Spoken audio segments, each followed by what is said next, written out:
মাত্র 750 টাকায় হজ পালন করতে চান? চমকাবেন না, চমক আরও আছে। এই হজ পালন করতে আপনাকে লাখ টাকা খরচ করে পবিত্র মক্কা মদিনায় যেতে হবে না। ঢাকা থেকে মাত্র 60 কিলোমিটার দূরেই আপনি পালন করতে পারবেন তথাকথিত হজ ব্রত। বিশ্বাস হচ্ছে না? অবিশ্বাসীদের বিশ্বাস করাতেই টিম আন্ডার কাভারের এবারের নিবেদন হজ বাবা, যেখানে আমরা চোখে আঙুল দিয়ে দেখাবো কিভাবে সাধারণ মানুষের ধর্মীয় অনুভূতির 12টা বাজাচ্ছে এক শ্রেণীর অসাধু ভণ্ড।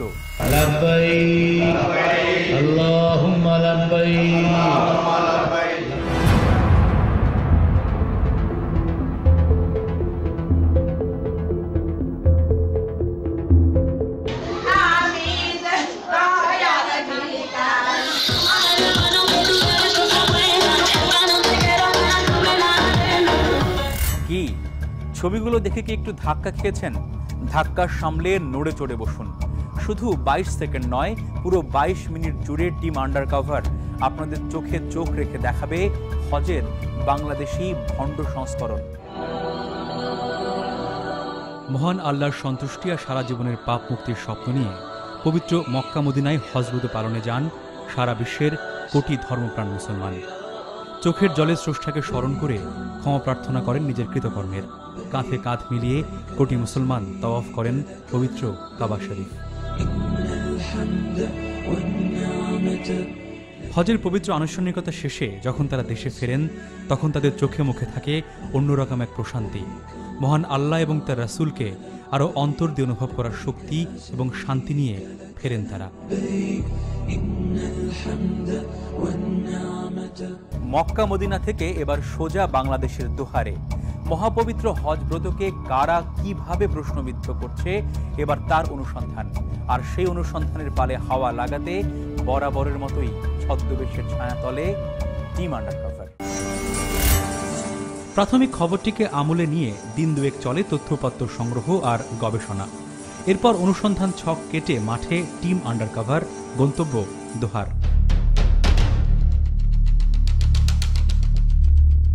9 সেপ্টেম্বর 2016 সকাল 11টা। গোপন ক্যামেরায় আস্থা রেখে পিচ ঢালা কালো পথে টিম আন্ডার কাভার। মিনিট দুয়েক পর কাঙ্ক্ষিত গন্তব্য নটাখোলা কাদরিয়া পাক দরবার শরীফের দেখা মেলে। সাইনবোর্ডটিতে সযত্ন চোখ রাখুন। গোপন ক্যামেরার কাঁপা কাঁপা চোখে দূর থেকে যে বাড়িটি দেখছেন সেটিই আমাদের কাঙ্ক্ষিত হজ ক্যাম্প, যেখানে প্রতি বছর 9 সেপ্টেম্বর কয়েক হাজার মানুষ হজ পালন করে তথাকথিত। পরিস্থিতির হাবভাব বুঝে গুটি গুটি পায়ে হজ ক্যাম্পের দিকে টিম আন্ডার কাভার। সুপারি বাগান ঘেরা বাঁধানো পথে কিছুক্ষণ হাঁটতেই আমরা পৌঁছে যাই কাঙ্ক্ষিত গন্তব্যে। তারপর মনোযোগে চোখকে ব্যস্ত রাখা দরবারের সাজসজ্জা আর খাদেমদের খেদমতে।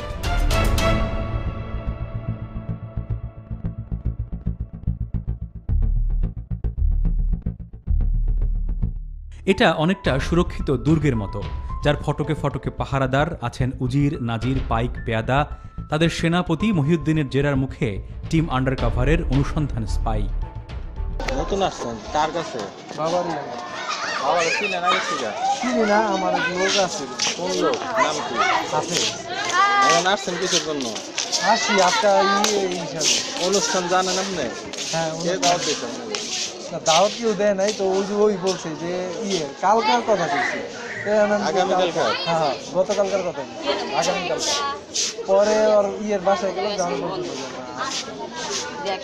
আপনার তো সাদা পোশাক তো লাগবো। আমার ফিরে কয় নাই, আমার একটা সাদা নাই করলে আমি এই পোশাক পরে হইব না তো, সবাই সাদা পোশাক পরে যাবে। তাহলে আমি দুই পাটটা একটা কিনালন 300 350 টাকা। 350 টাকা। ওই যে কাপড়ে কাপড়গুলি আছে না, ওইগুলি জমা গেলে পরে করবেন। আমার আমি কইলো যে কাপড় পরে যাইছি হইতেছে আর খালি পাই, তো এখন আমার খালি পায়ে হজ ঠিক আছে, খালি পায়ে ওটা জুতা থাক সমস্যা নাই, কিন্তু ওই যে আপনি সাদা কাপড় লাগবে অনুষ্ঠান থাকতে। সাদা কাপড়। জেরার জোরকে ছদ্মবেশী যুক্তি দিয়ে হারিয়ে ভেতরে ঢোকার অনুমতি মেলে। চুপি চুপি আমাদের পিছু নিন। ঢুকতে যে আলো ঝলমলে চতুর্ভুজটি দেখছেন, এখানে দুটি কবর আছে। সেটাই নটাখোলা কাদরিয়া পাক দরবার শরীফ কাম মাজার, যেটা একই সাথে বিশ্ব ধ্যান মঞ্জিল। এবার একটু বাম দিকে তাকান। বাবার নারী ভক্তকুল কি গভীর মনোযোগে তাদের ঢঙে প্রার্থনায় মশগুল।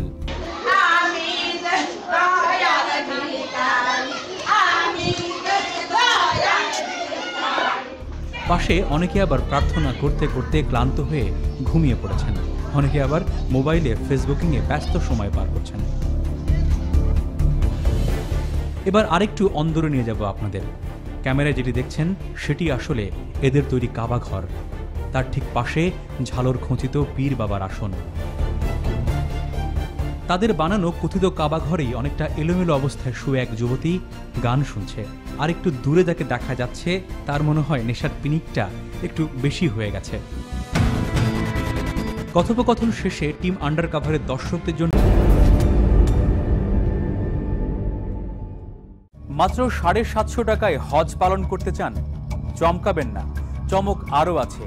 এই হজ পালন করতে আপনাকে লাখ টাকা খরচ করে পবিত্র মক্কা মদিনায় যেতে হবে না।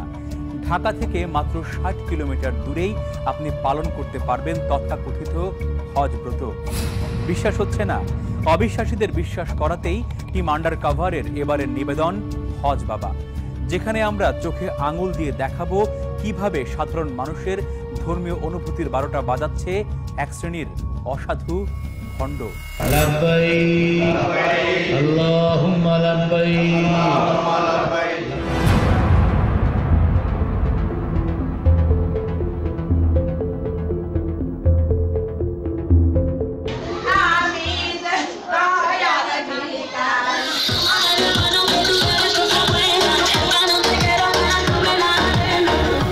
কি ছবিগুলো দেখে কি একটু ধাক্কা খেয়েছেন?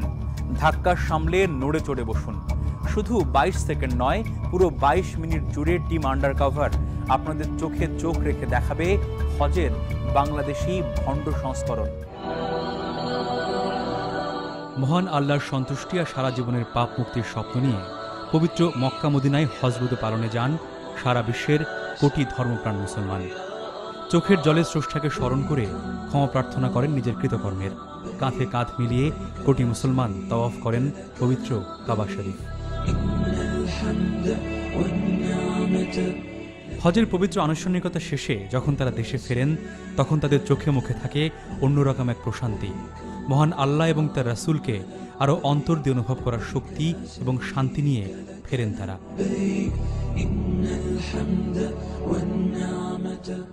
রহমান তার কোকিল কণ্ঠে বয়ানে ব্যস্ত।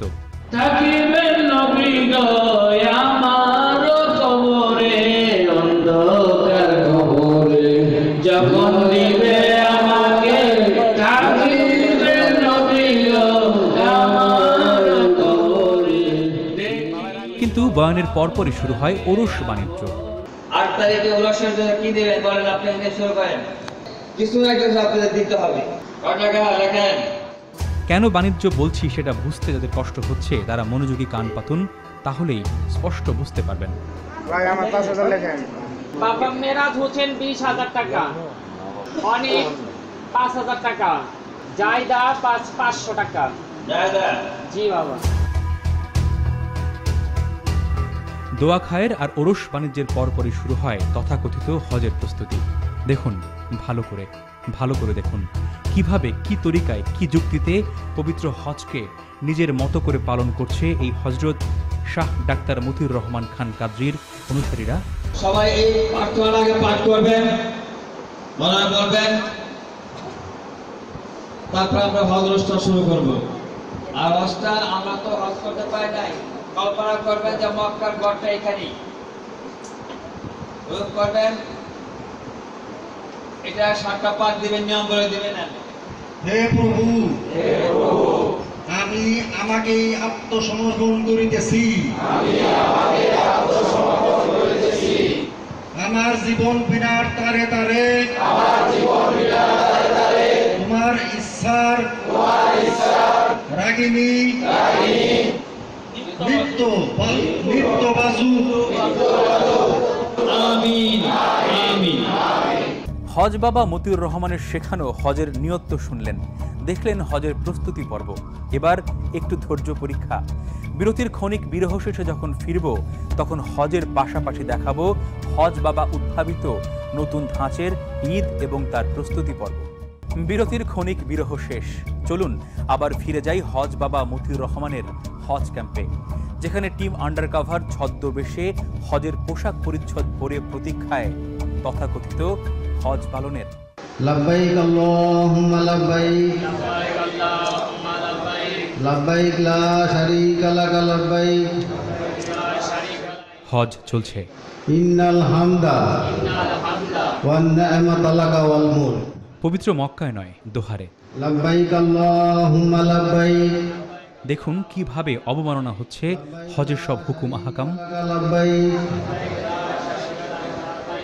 মোনাজাতের বদলে প্রণামের ভঙ্গিতে হাত তুলে তাদের বানানো কাবা প্রদক্ষিণ করছে এসব ভণ্ড হাজিরা।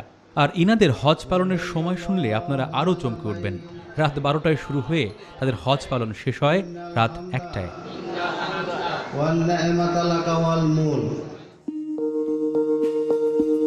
রাত পেরিয়ে সকাল, ভোরের সূর্য আকাশে। আমাদের হাজি অনুসন্ধান সহযোগীও তারা হজ পরবর্তী ঘুম ভেঙে অবাক চোখে দেখছেন কি বিশাল আয়োজন খানাদানার।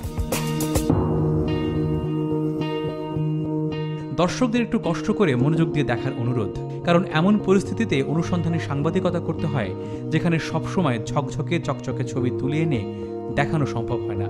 তারপরও দেখুন খুঁটে খুঁটে মনোযোগ দিয়ে কিভাবে মানুষ হয়ে মানুষকে সিজদা করছে অন্য একটি মানুষ। কাকে সিজদা করছে জানেন? সেই হজ বাবা মতিউর রহমানকে সিজদায় ব্যস্ত তার ভক্ত অনুসারীরা। হজ শেষ মানে অনুসন্ধান শেষ, এমনটা যারা ভাবছেন তারা ভুল ভাবছেন। চমক আছে আরও অনেক চমক, যার তালিকাও একেবারে ছোটখাটো নয়, যার অন্যতম হজ বাবা উদ্ভাবিত অভিনব ঈদ থিওরি। তবে ঈদের চাঁদ ওঠার আগে আপনাদেরকে জানাবো হজ বাবা মতিউর রহমানের অতীত কুণ্ডলী।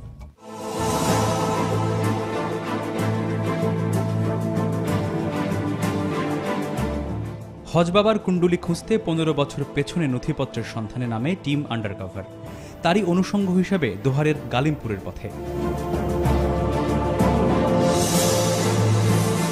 হজ বাবার আস্তানা থেকে প্রায় 25 কিলোমিটার দূরে তার সাবেক আস্তানায় মিনিট 20 পরে টিম আন্ডারকভার পৌঁছায়। ক্যামেরায় যে বাড়িটি দেখছেন এটি হজ বাবা মতিউর রহমানের 15 বছর আগের আস্তানা, যেখান থেকে গ্রামবাসী তাকে তাড়িয়ে দিয়েছিল।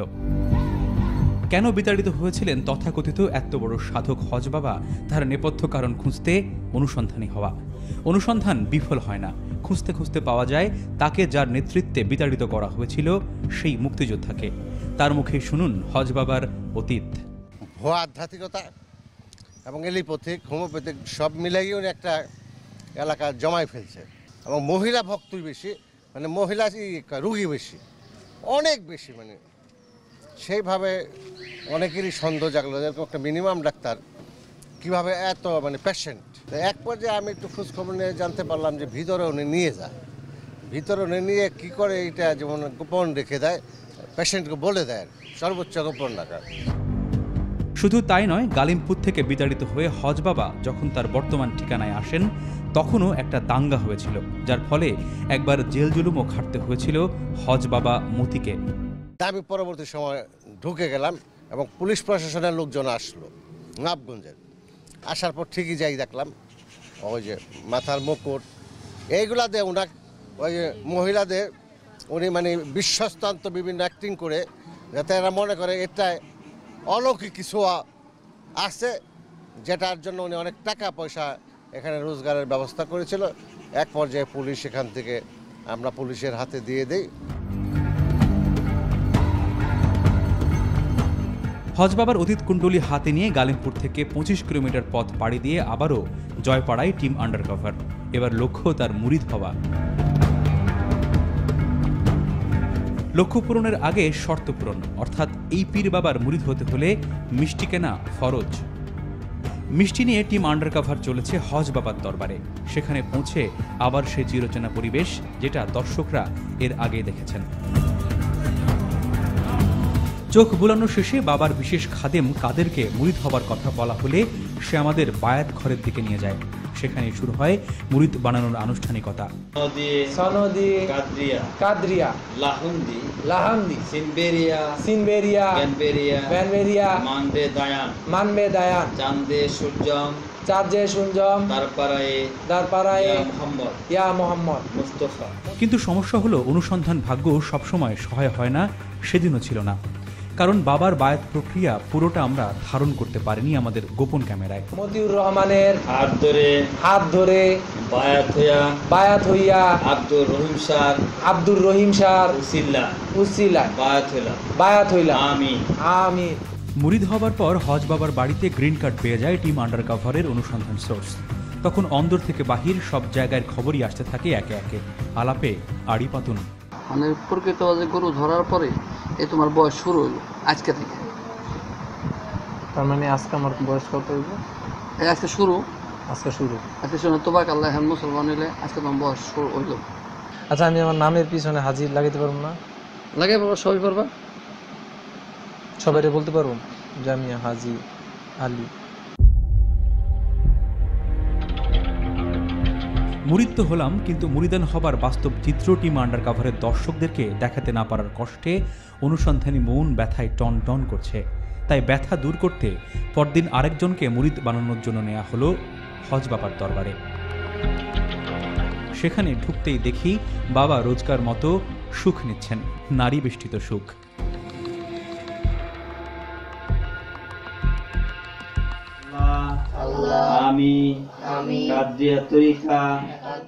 এরই মধ্যে এক মহিলা তার 2 কিশোর বয়সী সন্তানকে নিয়ে বাবার দরবারে আসে, উদ্দেশ্য মুরিদ বানানো। আমি মতিউর রহমানের হাত ধরে আব্দুর রহিম স্যার উসিলা বায়াত হইলাম। আমি সবসময় আমার খেয়াল রাখবি, বুঝলি? তোর আমল মনে করতেছে হজ বাবার মুরিদান হবার ফাঁকে ঈদের চাঁদ উঠে গেছে। এই ঈদ কোনো সাধারণ ঈদ নয়, হজ বাবা উদ্ভাবিত নতুন ধরনের ঈদ।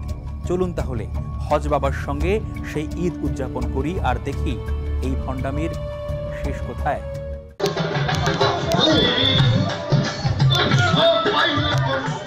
আজ জয়পাড়ায় হজ বাবার দরবারের ঈদ।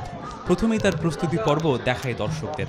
নিশ্চয়ই খাজা বাবা স্টাইলের গান শুনতে পাচ্ছেন, দেখতে পাচ্ছেন বর্ণিল পোশাক পরে বাচ্চা কাচ্চা সাথে নিয়ে ঈদ করতে হজ বাবার দরবারে আসছে নানা বয়সী নারী আর পুরুষ। এদিকে আবার চলছে বড় বড় হাঁড়ি পাতিলে নানা রকম মুখরোচক খাবারের রান্নাবান্না। মুরিদানরা যখন ঈদের প্রস্তুতিতে ব্যস্ত, তখন হজ বাবা মতিউর রহমান ব্যস্ত তার রমণীর কুল নিয়ে। দেখুন, সিংহাসনে বাদশাহী কায়দায় বসে সুখ নিচ্ছেন মতি মিয়া। অপেক্ষাকৃত তরুণীরা তার একেবারে গা ঘেঁষে ঘাড় টিপ আর হাত পা টেপাটেপিতে ব্যস্ত।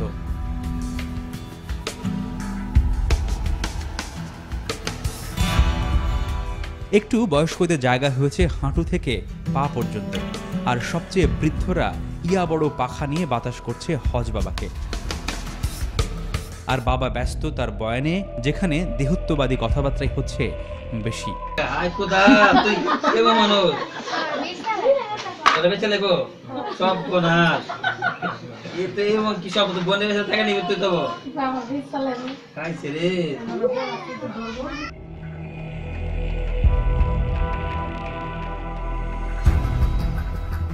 টেপাটেপিতে বাবা শান্তিনিক। এই ফাঁকে চলুন ঈদ প্রস্তুতির বাকি খবর নিয়ে আসি।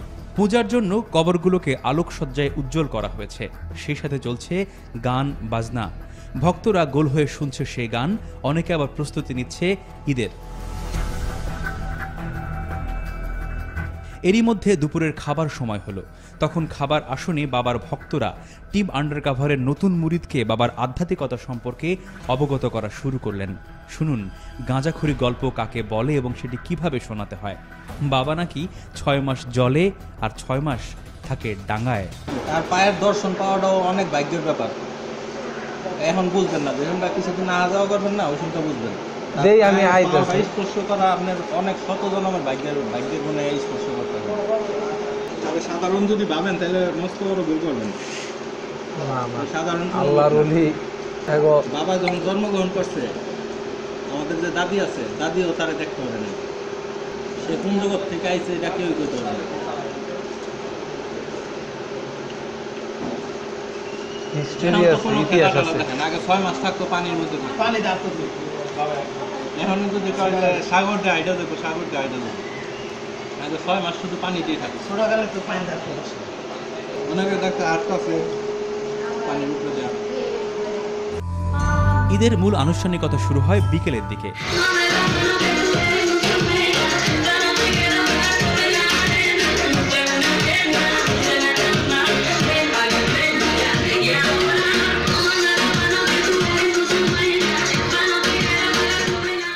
যেখানে একটু আগেই বাবার নেতৃত্বে রাসূলের প্রতি দরুদ পড়া হচ্ছিল, ঠিক সেখানে তাদের বানানো কাবা শরীফও ছিল।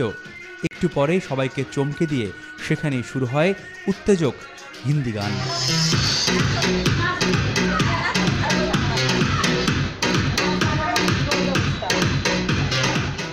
হজ এবং ঈদ নিয়ে মতি বাবার নোংরামি আর নষ্টামির বাস্তব চিত্র তো দেখলেন। এবার বাবার 12টা বাজানোর সময় হয়েছে। সাধারণ মানুষের ধর্মীয় অনুভূতি নিয়ে খেলাধুলার দায় দায়িত্ব তাকে কে দিয়েছে? এবার সেসব প্রশ্নের উত্তর খুঁজতে ছদ্মবেশী টিম আন্ডারকভার। প্রায় 1 মাসের অক্লান্ত আর নির্ঘুম অনুসন্ধানকে বাস্তবে রূপ দিতে প্রস্তুত টিম আন্ডারকভার। গাড়ি চলেছে গন্তব্যে, রং বদলাচ্ছে আকাশ আর রাজপথ। শক্তপোক্ত করা হচ্ছে অনুসন্ধান পরবর্তী আক্রমণ পরিকল্পনা। গন্তব্যে পৌঁছে ছদ্মবেশী টিম আন্ডারকভারের 2 জন সদস্যকে পাঠানো হয় হজ বাবার ঢাকার দরবারে। এই ফাঁকে জানিয়ে রাখি, হজ বাবা মতি মিয়া কিন্তু শুধু পীরই নন, ডাক্তারও বটে। তার ভিজিটিং কার্ড বলছে তিনি ভারত থেকে আল্ট্রা মেডিসিনে পিএইচডি, এছাড়া আমেরিকার ওয়ার্ল্ড সোসাইটির সদস্য। সে যাই হোক, এত মহান ডাক্তার কাম হজ বাবার কাছে একটি শারীরিক সমস্যা নিয়ে হাজির ছদ্মবেশী টিম আন্ডারকভার। প্রথমে কিছুক্ষণ সিরিয়ালের অপেক্ষা।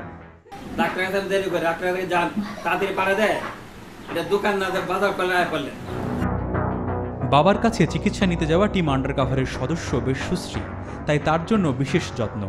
সে কারণে তাকে একটু আড়ালে নিয়ে কথা বলা শুরু করেন ডাক্তার কাম হজ বাবা। টেস্ট কিছু করার নাই?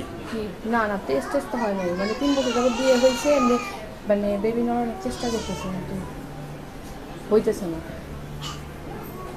যদি চোখের সমস্যা থাকতে পারে, যদি টেস্ট দেয় তাহলে করব। সমস্যার ধরন ধারণ হয়তো হজ বাবার মনে ধরে, সে কারণে তাকে অন্দরে নিয়ে যান তিনি।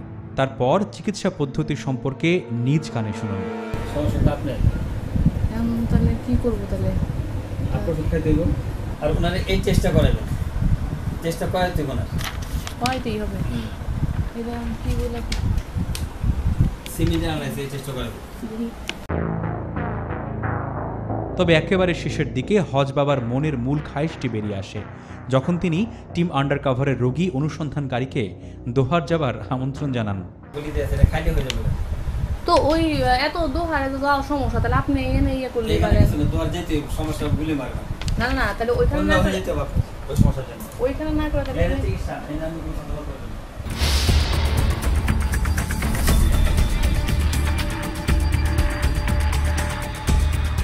টিম আন্ডারকভারের ছদ্মবেশী টিম যখন হজ বাবার দরবারে, তখন বাইরে বাবাকে ছাই দিয়ে ধরার প্রতীক্ষায় অন্য টিম।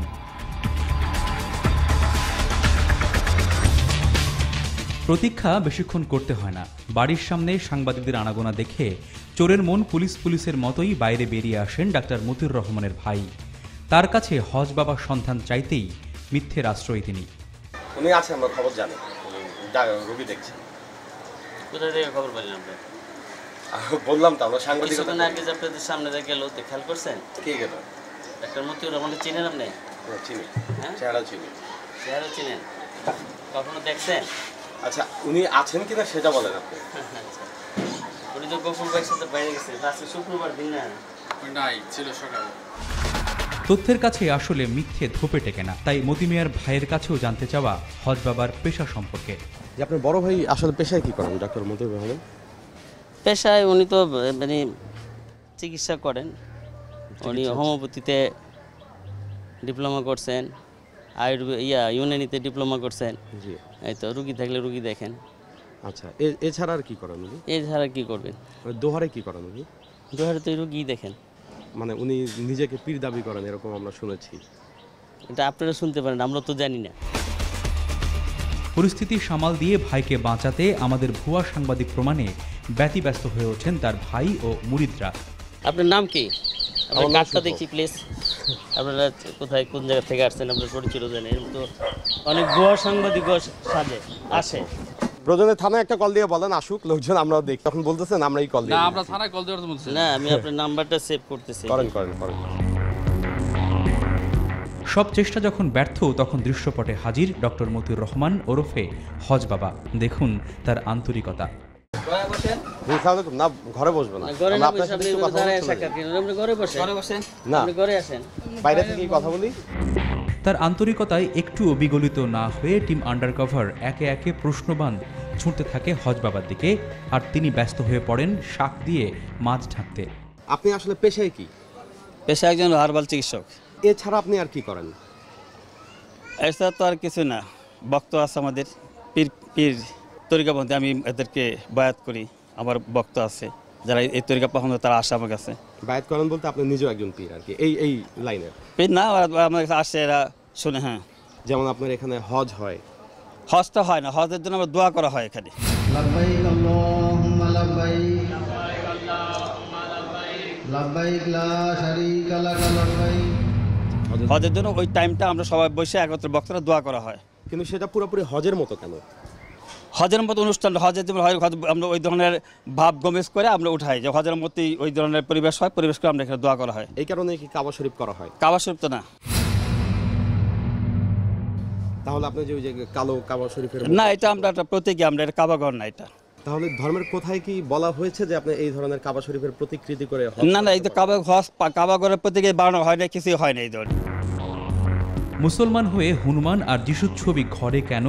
উত্তরে হজ বাবা বলেন, তার মানে আমরা ধরে নিতে পারি যে আপনি একজন মুসলমান হিসেবে দাবি করছেন আর কি। হনুমানের ছবি এটা মানুষ রাখে, একটা যে কোনো মহাপুরুষের ছবি রাখা তো পাপ না।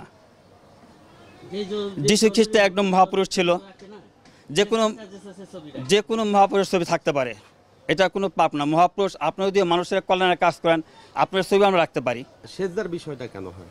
সেজদা নিয়ে মানে সেজদা দিয়ে বায়াত নিতে হয় না, এটা মিথ্যা কথা। সেজদা নিয়ে বায়াত কে বলছে? এটা তো কোনোদিন সেজদা দেবে কেন? সেজদা দেবে কেন? মানুষ তারা আল্লাহ ছাড়া কাউকে সেজদা দেওয়া জানা তো। বাবা পানির নিচে 6 মাস থাকে, পানির উপরে 6 মাস। এগুলি মিথ্যা, যে বলছে মিথ্যা। এই ধরনের কোনো কথা আমরা এগুলি বিশ্বাস করি না। মহিলারা আপনার শরীরে হাত দেয় কিভাবে? এটা ধর্মের কোথায় আছে? কোথায় শরীরে হাত দেয়? অবশ্যই মা বাপ, আমার বোন হয়, আমার বোন আমাকে হাত দিতে পারে, ধরতে পারে। এরা তো আমার মেয়ের মতো। এরা কাদেরিয়া মতবাদের দোহাই দিয়ে এই মতিউর রহমান যেটা করছেন সেটা কতটুকু কাদেরিয়া এবং ইসলাম সমর্থিত, এবার সেই ব্যাখ্যা শুনুন।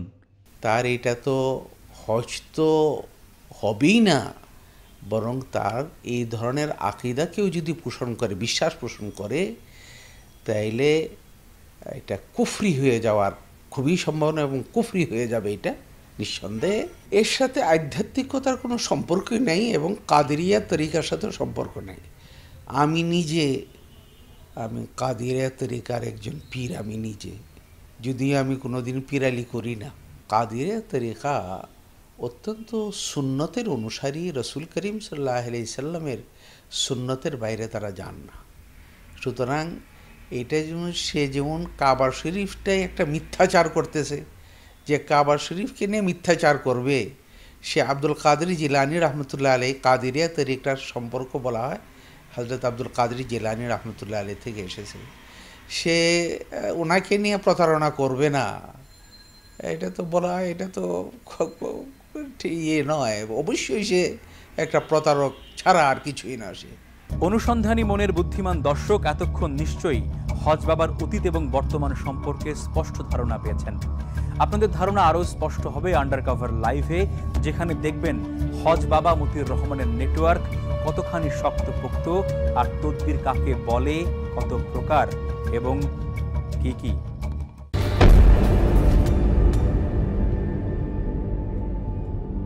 দর্শক স্বাগত টিম আন্ডারকভার লাইভে। আপনারা এতক্ষণ দেখলেন হজ বাবা মতিউর রহমানের ভণ্ডামি এবং নষ্টামির অনুসন্ধানী প্রতিবেদন। আমরা দেখানোর চেষ্টা করেছি কিভাবে ধর্মকে পুঁজি করে এক শ্রেণীর মানুষের মূল্যবোধকে তিনি খেলছেন এবং তিনি যে সমস্ত যুক্তি দাঁড়ানোর চেষ্টা করছেন সেই যুক্তিগুলো আসলে কতখানি ভ্রান্ত এবং সেই ব্যাখ্যাগুলো জানার জন্য আমাদের সঙ্গে স্টুডিওতে আমরা আমন্ত্রণ জানাচ্ছি দুজন ইসলামী চিন্তাবিদকে। প্রথমে তাদের সঙ্গে আপনার আলাপ করিয়ে দেব।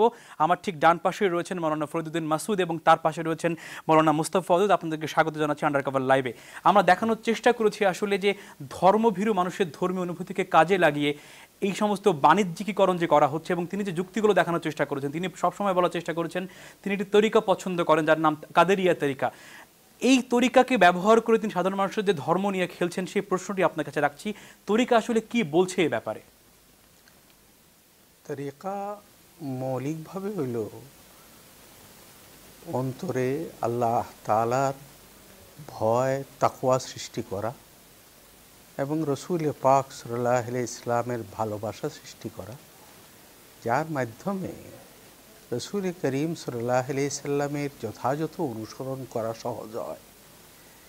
তরিকার মূল বিষয়টা হলেই এর বাইরে তরিকা বলতে কোনো কিছু নাই। যদি রসুল পাক সাল্লাল্লাহু আলাইহি সাল্লামের অনুসৃত কোনো পন্থার বাইরে কেউ তরিকা বলে তাহলে সে ইসলামের দৃষ্টিতে একজন স্পষ্ট ভণ্ড, একটা জঘন্য প্রতারক। ইসলামকে নিয়ে সে তামাশা করছে, এতে কোনো সন্দেহ নেই। উনি যে কাবা শরীফটি সেখানে বানিয়েছেন তথাকথিত, সেই কাবা শরীফ বানানোর কোনো ধর্মীয় ভিত্তি কি রয়েছে আসলে মক্কা মদিনার বাইরে? কখনোই নেই। কারণ হজের যে ইবাদত, এই ইবাদতটি কতগুলি স্থানের সঙ্গে সম্পর্কিত। এমনকি আপনি বিষয়টা আরও খোলাসা হবে, যেদিন 9 তারিখ আরাফায় থাকার কথা, কেউ যদি আরাফায় না গিয়ে ওই দিন যদি সে কাবা শরীফের তওয়াফ শুরু করে দেয় আর আরাফা গেল না, তবু তার হজ হবে না, অথচ উভয়টি কাছাকাছি যায় না। সাই করার জন্যে সে যদি 1000 বারও দৌড়াদৌড়ি করে অন্য কোনো জায়গায়, হবে না। সাফা এবং মারওয়ার মধ্যবর্তী স্থানটুকুই তার কী করতে হবে, এটা নির্ধারিত। মুজদালিফা নির্ধারিত, মিনা নির্ধারিত, তোয়াফের স্থান নির্ধারিত। এর বাইরে কোথাও এই ব্যাপারটা যদি কেউ চিন্তা করে তাইলে এটা ইসলামকে বিকৃত করা এবং সে ইসলামের ভিতরেই থাকবে না, ইসলামের সাথে তার কোনো সম্পর্কও নেই এবং সুস্পষ্টভাবে সে কাফের বলে গণ্য হবে। মৌলানা মুস্তাফা ওয়াদুদ, আমরা একটা জিনিস দেখেছি, তিনি কিন্তু দেখলাম যে তাকে সিজদা করা হচ্ছে, অর্থাৎ তার পায়ে পড়ে তার পায়ে মাথা ঠেকে সিজদা করা হচ্ছে এবং তাকে সেখানে চুমু খাওয়া হচ্ছে এবং তার সঙ্গে যারা সহযোগী তারা বলছেন যে এরকম পায়ে সালাম করতে পারা নাকি শত জনমের ভাগ্য। তো এই ব্যাখ্যাটা ইসলাম আসলে কি বলছে? কোনো মানুষের পায়ে পড়ে সিজদা করার ঢঙ্গে সালাম করা, এটা কি ইসলাম সমর্থন করে আসলে? কখনোই না। ইসলাম যে কথা বলে সেটি হচ্ছে মূলত আমরা আল্লাহ রব্বুল আলমিনের সৃষ্টি, আল্লাহ রব্বুল আলমিন আমাদের মালিক, আমরা তার গোলাম। একজন গোলামের জন্য সবচেয়ে বেশি কার্যকরী কাজ সেটা হচ্ছে সে তার মালিকের ইবাদত করবে, তার মালিকের আরাধনা করবে, তার মালিকের সন্তুষ্ট চিত্তে সে তার মালিকের জন্য সিজদা করবে। আল্লাহ রব্বুল আলমিন মানুষের সবচেয়ে দামি যে অঙ্গটি বানিয়েছেন সেটা হচ্ছে কপাল, আর এই কপালটি একমাত্র আল্লাহর জন্যই নির্ধারিত, অন্য কাউকে সিজদা করার কোনো সুযোগ নেই। আল্লাহ রাব্বুল আলামিন বলেছেন যে সিজদা একমাত্র আমার জন্যই হবে, আমিই সিজদার মালিক, অন্য কেউ সিজদার মালিক নয়। রাসূলুল্লাহ সাল্লাল্লাহু আলাইহি ওয়াসাল্লাম বলেছেন যে সিজদা একমাত্র আল্লাহর জন্যই, অন্য কারোর জন্য সিজদা করার কোনো অনুমতি নেই। যদি কখনো অন্য কারোর জন্য সিজদা করার যদি অনুমতি থাকতো তাহলে আমি স্ত্রীকে বলতাম তার স্বামীকে সিজদা করার জন্য, এটা নেই। ইসলামে স্ত্রীকে বলতো স্বামীকে সিজদা করার জন্য, তাহলে স্বামী স্ত্রীর কাছে অনেক মহামূল্যবান। আর আমরা আল্লাহ রাব্বুল আলামিনের সৃষ্টি, আল্লাহ রাব্বুল আলামিন আমাদের মালিক, সুতরাং আমাদের এই কপালকে একমাত্র আল্লাহর জন্যই সঁপে দিতে হবে, অন্য কারোর জন্য সঁপে দেওয়ার কোনো সুযোগ নেই।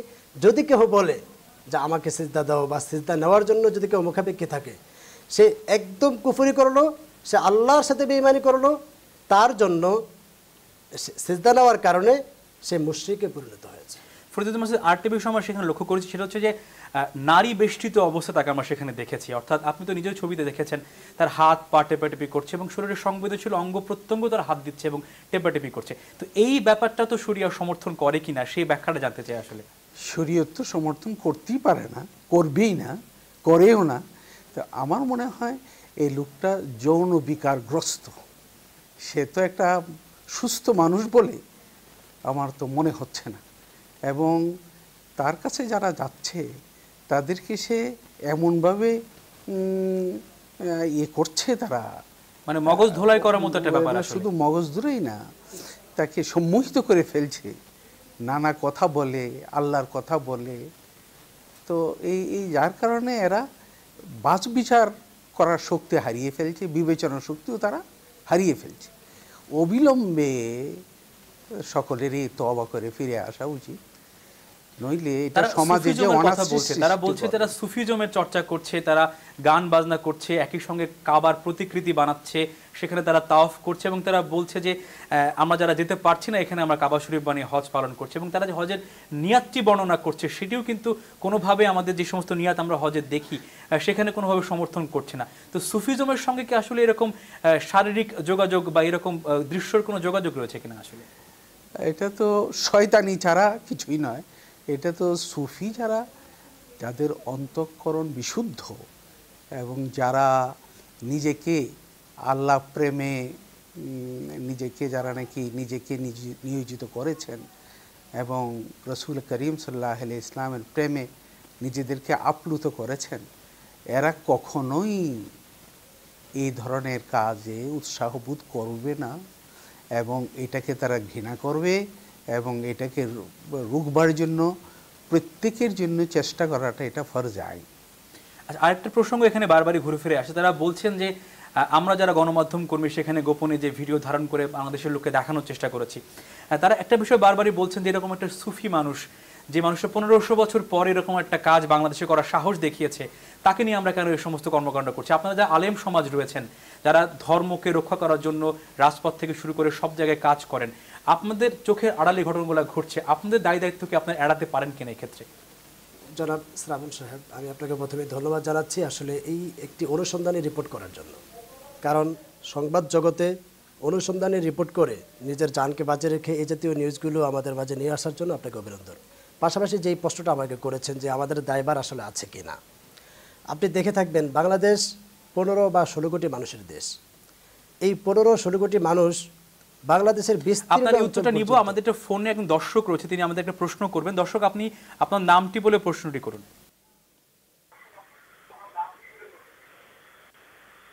হ্যালো, জি আমরা শুনতে পাচ্ছি। আসসালামু আলাইকুম। জি,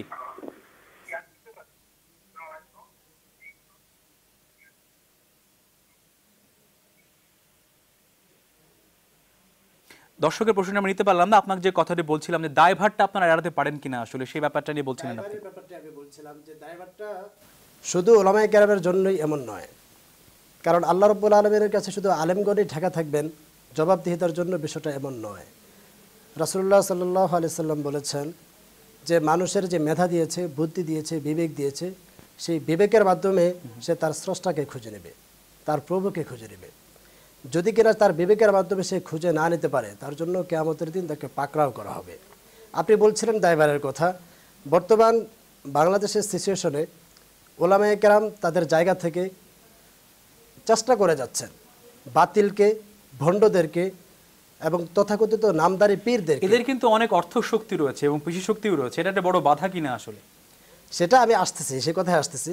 তো ওলামায়ে কেরাম তাদের জায়গা থেকে চেষ্টা করে যাচ্ছেন।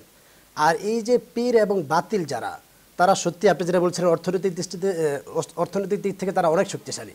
তারা স্থানীয় প্রশাসনকে পর্যন্ত হাত করে নেয়, যার ফলশ্রুতিতে একজন তাদেরকে বাধা দিতে যাবে, প্রশাসন তাদেরকে উল্টো হামলা করে।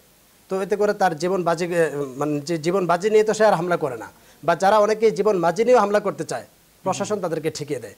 তো তাদের অর্থের ভিত্তিতে, অর্থের প্রতিকূলের না থেকে তাদের অর্থের যে যোগান, এই যোগানের কারণে তারা স্থানীয় প্রশাসনকে হাত করে, স্থানীয় যেই চেয়ারম্যান মেম্বার আছে তাদেরকে পর্যন্ত হাত করে ফেলে কোনো জায়গা আছে।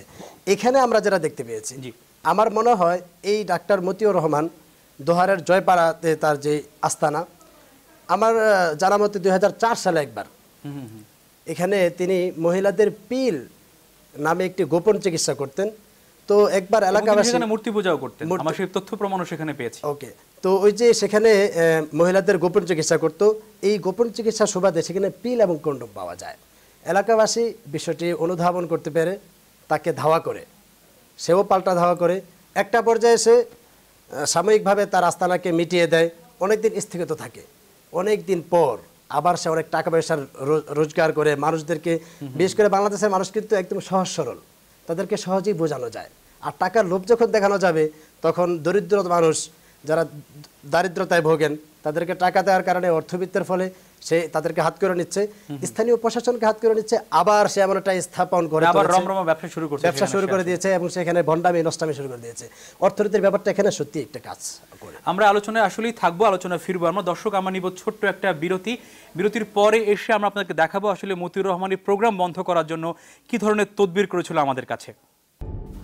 দর্শক, আবারও স্বাগত আন্ডারকভার লাইভে। আমরা যে কথাটি বলছিলাম আসলে যে মতিউর রহমান আমাদের কাছে তদবির করেছিল, সেই তদবিরের ফোন রেকর্ডটি আমাদের কাছে রয়েছে। দর্শক, সেই তদবিরের ফোন রেকর্ডটি আপনাদেরকে প্রথমে শোনাতে চাই, আপনারা সেই ফোন রেকর্ডটিতে মনোযোগী কান পাতুন।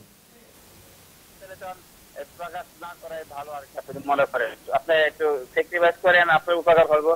আর এটা কি করতে হবে আপনি বললেন, আমরা এটা যদি এটা প্রোগ্রামে বাদ দেওয়া যায় আমরা উপকৃত হবো আর কি। তথ্যমন্ত্রীর কাছে বলছি, তথ্যমন্ত্রী হয়তো আপনার সাথে ফোন করতে পারে আপনার কাছে, আপনি কথা বলেন। কে ফোন দিবে? তথ্যমন্ত্রী সচিব। আপনি চাই আর কি এটা আপনার স্টক রাখেন, এটা যে কোনো প্রয়োজন হোক আমরা বলেন, আমরা আসছি আর কি, আপনি এটা মানতে রাজি আছি। এক বন্ধের জন্য আপনি আমাদের সাথে এই আলোচনা করতে পারেন। এটা তো আমাদের গোপনীয় ছিল, তো আমরা আগে মিথ্যা বলছি যে আমরা করি নাই, তো এটা আমরা করি এটা আমরা বলবো না। দর্শক, আপনার ফোনটি শুনলেন এবং তিনি যেখানে তার যে ভিজিটিং কার্ডটি রয়েছে সেই কার্ডটিতে সমস্ত ডিগ্রির কথা বলা হয়েছে, সেই ডিগ্রিগুলো কিন্তু তিনি আসলে ধারণ করেন না। তিনি শুধুমাত্র ডিপ্লোমা পাশ করেছেন ইউনানিতে, কিন্তু তিনি লিখেছেন তিনি পিএইচডি পাশ করেছেন আল্ট্রা মেডিসিন, এরকম আরও অনেক মিথ্যাচার তিনি করেছেন। আমরা আবার আলোচনায় ফিরে আসি। ফরিদুদ্দিন মাসুদ, এই যে একটা বিষয় আমরা দেখলাম যে 14 বছর 15 বছর আগ থেকে সে ভণ্ডামি শুরু করেছে, একসময় সে মূর্তি পূজা করার মধ্য দিয়ে নারীদেরকে প্রলুব্ধ করে সেখানে একটি অসামাজিক কর্মকাণ্ড করার চেষ্টা করেছিল, পরবর্তীকালে তারা আবারও একটা জায়গায় আস্তানা তৈরি করেছে। আমরা দেখতে পাচ্ছি যে গ্রামে গঞ্জে যেখানে গণমাধ্যমে আলো ফেলতে পারে না, সেখানে কিন্তু এরকম অসংখ্য ভণ্ড পীর ফকির জন্মাচ্ছে, শেকল বাবা জন্মাচ্ছে, শালু বাবা জন্মাচ্ছে। সেক্ষেত্রে আসলে ওলামা সমাজের পাশাপাশি তো রাষ্ট্রেরও একটি বড় দায় রয়েছে এখানে। আসলে এই রাষ্ট্র এই দায়টা আসলে এড়িয়ে যাওয়ার প্রবণতা রয়েছে নাকি আসলে শক্তপোক্তভাবে সেটা ধরছে? আপনার মূল্যায়নটি জানতে চাই। মনে হয় অনেক ক্ষেত্রে যা আপনি বলছেন সংবাদটা যথাযথভাবে পাওয়া, এটা সবার ক্ষেত্রে হচ্ছে বলেও মনে হচ্ছে না। এক হওয়ার পরে অনেকে এটাকে ইগনোর করে, আচ্ছা করছে চলছে। আইন শৃঙ্খলা বাহিনী যতক্ষণ পর্যন্ত সমস্যা না হয় ততক্ষণ পর্যন্ত তারা কোনো জায়গায় স্বতঃপ্রণোদিতভাবে এগোয় না। তাই যতক্ষণ দেখে যে কোনো সমস্যা হচ্ছে না, আসছে যাচ্ছে চলছে, ততক্ষণ পর্যন্ত আমার মনে হয় তারা এই দিকে লক্ষ্য দেন কম। কিন্তু এই বিষয়টা যেহেতু একটা সামাজিক ইমপ্যাক্ট আছে এবং সামাজিক এর মধ্যে একটা ভীষণ একটা অবস্থা হবে সৃষ্টির, একটা অনাসৃষ্টি, এটা অনাচার, এই বিষয়ে আমাদের আইন শৃঙ্খলা বাহিনীর তৎপর হওয়া এবং সতর্ক হওয়া কর্তব্য বলে আমি মনে করি। আসলে আইন কিন্তু এক্ষেত্রে খুব বেশি শক্তপোক্ত অবস্থায় যে রয়েছে আমরা কিন্তু সে ব্যাপারে দেখিনি। আমাদের সঙ্গে একজন অতিথি রয়েছেন এবং গবেষক রয়েছেন, তিনি এই সমস্ত আইন নিয়ে কথা বলেন।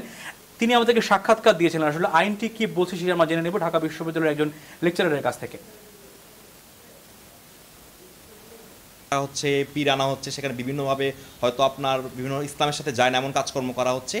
আলটিমেটলি মানুষের মধ্যে কিন্তু পুরো সমাজ ব্যবস্থা সম্পর্কে কিন্তু আপনার একটা নেতিবাচক প্রভাব পড়বে। বাংলাদেশে প্রচলিত যে আইন কাঠামো, সেখানে দণ্ডবিধির 295 সেকশন, যেটা 295 ধারাটায় কিন্তু এই সম্পর্কে সুনির্দিষ্টভাবে বলা আছে যে কোনো ধর্মকে আঘাত দেওয়া, কোনো ধর্মকে বিদ্রূপ করা, কোনো ধর্মকে বিদ্রূপ করে এমন কাজ করা, এমন কথা বলা, এমন কোনো লেখালেখি হোক, সেটা কিন্তু সেখানে বলা আছে। সেখানে কিন্তু সর্বোচ্চ শাস্তি ধরেন কমপক্ষে 2 বছর তার কারাদণ্ড হতে পারে।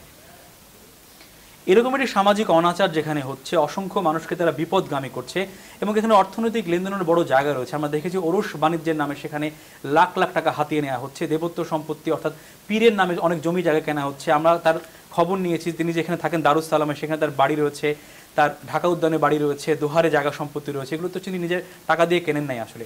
এই যে আইনের কি কোনো দুর্বলতা জায়গা রয়েছে কিনা আপনাদের মূল্যায়ন জানতে চাই আসলে।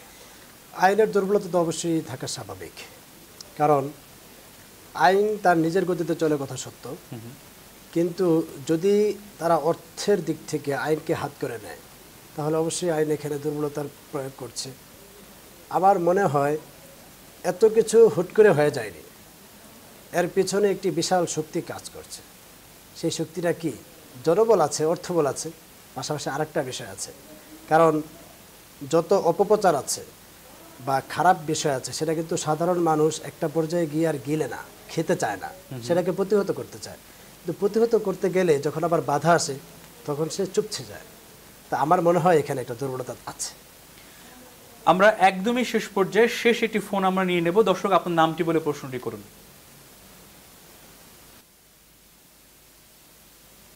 হ্যালো, জি, প্রশ্নটি করুন আপনি। হ্যালো, আসসালামু আলাইকুম। ওয়ালাইকুম আসসালাম। আমি শিমুল বলতেছি। জি, আমার প্রশ্নটা হচ্ছে, আমাদের দেশে কি বন্ডপীঠদের সম্পর্কে কোনো আইনি ব্যবস্থা কি আছে? আপনার প্রশ্ন আমরা বুঝতে পেরেছি। এই বিষয়ে আমরা কথা বলছিলাম আইনি ব্যাপারে, যে ব্যাপারটি আইনের বাইরে তো একটা মানবিক প্রতিরোধের জায়গা রয়েছে। আমরা যারা ধর্মপ্রাণ মুসলমান বা আমাদের অসাম্প্রদায়িক বাংলাদেশ, যেখানে প্রত্যেকটা ধর্মের ব্যাপারে আমরা সমান শ্রদ্ধা রাখার চেষ্টা করি, সামাজিক প্রতিরোধ যদি আমরা গড়ে তুলতে পারি শেষ পর্যন্ত, তাহলে হয়তো এই সমস্ত ভণ্ডদের কাছ থেকে মানুষকে বাঁচিয়ে রাখতে পারি। সেক্ষেত্রে ওলামা সমাজের তো একটা বড় ভূমিকা সেখানে রয়েছে। তো আমরা দেখি যে এই সমস্ত ক্ষেত্রে অনেকেই কিন্তু মুখ খুলতে চান না। অনেকে বলেন যে না, একটা নির্দিষ্ট অঙ্কের মানুষ তার সঙ্গে যুক্ত রয়েছে, আমি যদি কথা বলি তাহলে আমারও বিপদ হতে পারে। আসলে এই জায়গা থেকে বের হয়ে আসা উচিত কিনা, দায় এড়ানোর জায়গা থেকে বের হয়ে আসা উচিত কিনা? অবশ্যই এখানে আমার মনে হয় কেবল আর্থিক বা অন্য দিকের সাথে ড্রাগের বিষয়ে বোধহয় আমার যতটুকু ধারণা, কারণ আমরা দেখতেছিলাম যে একজন ড্রাগ নিয়ে প্রায় বেহুশ হয়ে আছে। ড্রাগেরও রমরমা ব্যবসা ওইখানে চলছে। আর এড়ায় চলা এই জিনিসটা তো ইসলামের দৃষ্টিতে ঠিক নয়। বরং রসুল করিম সাল্লাল্লাহু আলাইহি ওয়াসাল্লাম বলছেন, যদি তোমার শক্তি থাকে তাহলে তুমি এটা প্রতিরোধ করো, হাত দিয়ে প্রতিরোধ করো। তাও যদি না হয় তো ভাষা দিয়ে প্রতিরোধ করো। তাও যদি না হয় মনে মনে অন্তত ঘৃণা করো। এবং সেটি হলো সবচেয়ে ইমানের দুর্বলতম দিক। তো আর এদিকে উলামায়ে কেরামের দায়িত্ব, তারা যেহেতু ধর্মীয় নেতা, সামাজিক দিক থেকে এটাও এড়ানোর কোনো অবকাশ নাই। এবং আমার মনে হয় যে আইন শৃঙ্খলা বাহিনীর দায়িত্ব তো পালন করতে হবেই, কিন্তু সামাজিক দায়িত্ববোধটা হলো সবচেয়ে বড় জিনিস। সামাজিক সচেতনতা যদি সৃষ্টি হয় তাহলে এই ধরনের ভণ্ডরা কোথাও জায়গা পাবে না। আপনারা কি আর ওলিউল্লাহর লাল সালুর মনে পড়ছে, এই বইটার বইটি গল্পটার কথা আমার এখন মনে পড়ছে।